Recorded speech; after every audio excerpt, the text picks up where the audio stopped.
جنگل کے اندر فلاں شخص جو ہے مرا ہوا پڑا ہے اور اللہ نے اعلان کیا ہے جو اس کا نماز جنازہ پڑھے گا میں اس کے تمام گناہوں کو معاف کر دوں گا۔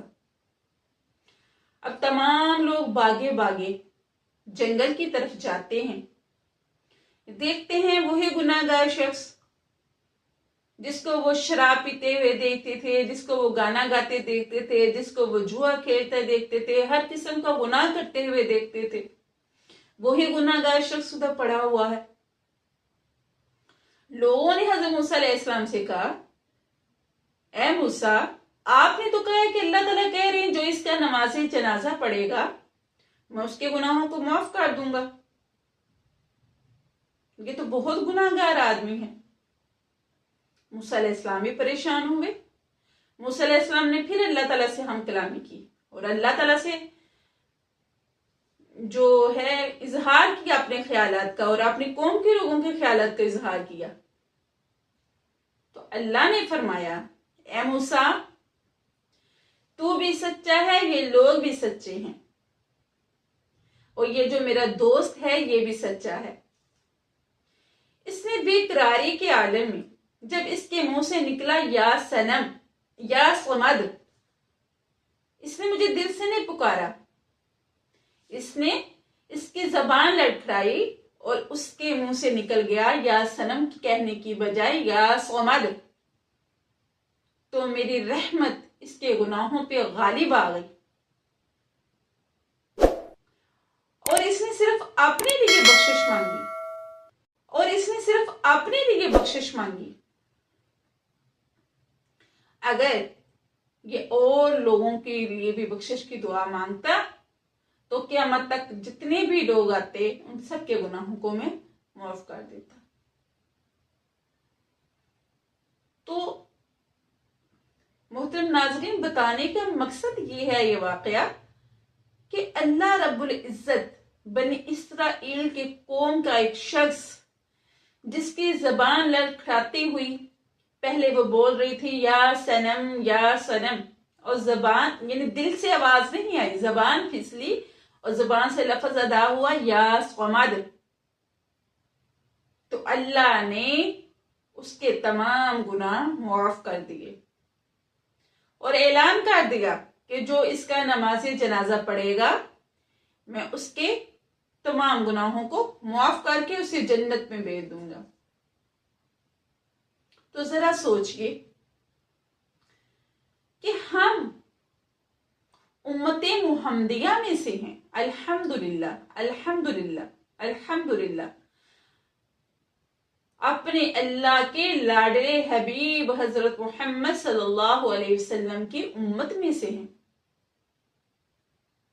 جو کہ اللہ تعالیٰ کی بہت ہی پیاری امت ہے۔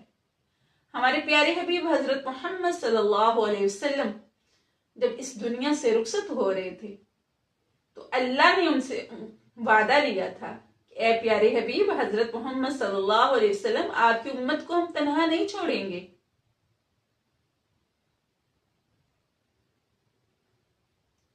اس لیے ہمیں اپنے اللہ کی رحمت سے نا امید نہیں ہونا چاہیے۔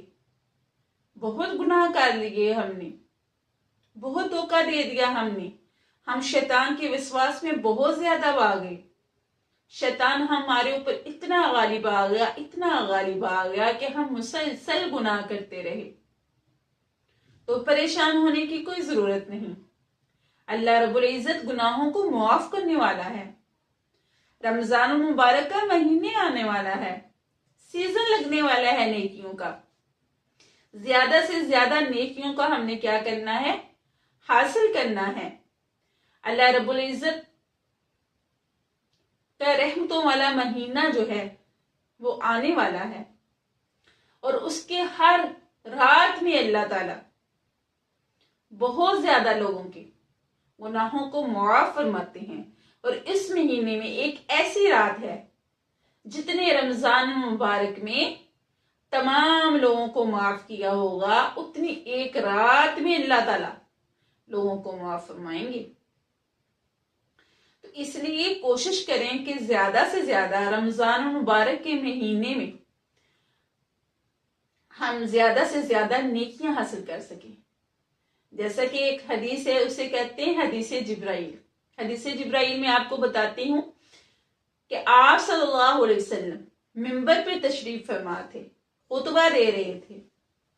تو خطبہ دینے کے لیے آپ صلی اللہ علیہ وسلم جب منبر پہ جانے لگے، بیٹھنے لگے، تو آپ نے جب پہلی سیڑھی پہ پاؤں رکھا تو آپ نے فرمایا آمین. دوسری سیڑھی پہ پاؤں رکھا تو آپ نے فرمایا آمین. تیسری سیڑھی پہ پاؤں رکھا تو آپ نے فرمایا آمین. صحابہ کرام نے جب یہ الفاظ سنے کہ آپ نے بغیر کسی وجہ کے جب بھی کسی سیڑھی پہ پاؤں رکھا تو آپ نے فرمایا آمین، یعنی 3 دفعہ مسلسل آپ نے آمین بولا. تو صحابہ نے کہا یا رسول اللہ صلی اللہ علیہ وآلہ وسلم، اس سے پہلے ہم نے آپ کا یہ معمول نہیں دیکھا. تو آپ نے فرمایا اے میرے صحابہ، ابھی ابھی جبرائیل وحی لے کے آئے تھے اور انہوں نے دعا کی کہ ہلاک ہو وہ شخص جس کی زندگی میں رمضان المبارک کا مہینہ آیا اور وہ اپنی بخشش نہ کروا سکا. تو میں نے کہا آمین. جب میں نے دوسری سیڑھی پہ پاؤں رکھا تو جبرائیل نے کہا ہلاک ہو وہ شخص جس کی سامنے حضرت محمد صلی اللہ علیہ وسلم کا نام لیا جائے اور اس کے آپ صلی اللہ علیہ وسلم کے اوپر درود پاک نہ پڑھا جائے. تو میں نے کہا آمین. پھر فرمایا جب میں نے تیسری سیڑھی پہ پاؤں رکھا تو جبرائیل نے دعا کی کہ ہلاک ہو وہ شخص جس کی زندگی میں اس کے ماں باپ زندہ ہوں اور وہ ان کی خدمت کر کے جنت حاصل نہ کر سکا. تو میں نے کہا آمین. اب ذرا اندازہ لگائیے کہ دعا کرنے والے کون ہیں؟ فرشتوں کے سردار. اور دعا پہ آمین کہنے والے کون ہیں؟ نبیوں کے سردار. میری اور آپ کی دعا کے قبول ہونے میں کسی قسم کا شک پایا جا سکتا ہے، لیکن آپ صلی اللہ علیہ وسلم کی زبان مبارک سے نکلے ہوئے الفاظ اور اس کے اوپر فرشتے نے دعا کی ہو اور آپ صلی اللہ علیہ وسلم نے اس پہ آمین کی ہو تو وہ دعا کبھی رد نہیں جا سکتی. تو اس لیے کوشش کیجیے کہ رمضان المبارک میں زیادہ سے زیادہ عبادت حاصل عبادات کر کے اپنے گناہوں کی معافی اللہ رب العزت سے مانگیں. اللہ رب العزت گناہوں کو معاف کرنا بہت پسند فرماتے ہیں. اللہ رب العزت کہتے ہیں کہ مجھ سے مانگو، میں تمہارے گناہوں کو معاف کروں گا. مجھ سے توبہ کرو. اور ایک دفعہ آپ توبہ کرتے ہیں، توبہ ٹوٹ جاتی ہے، یعنی دوبارہ پھر گناہ سے زد ہو جاتا ہے، تو آپ دوبارہ سے اللہ سے معافی مانگیں. اللہ تعالیٰ فرماتے ہیں کہ اگر کوئی بندہ سمندر کی جال کے برابر گناہ لے کے میرے پاس آتا ہے اور ایک دفعہ رونے والا منہ بند کر کے اللہ سے سچی توبہ کرتا ہے، توبۃ نصوحا کرتا ہے، تو میں اس کے تمام گناہوں کو معاف کر دیتا ہوں.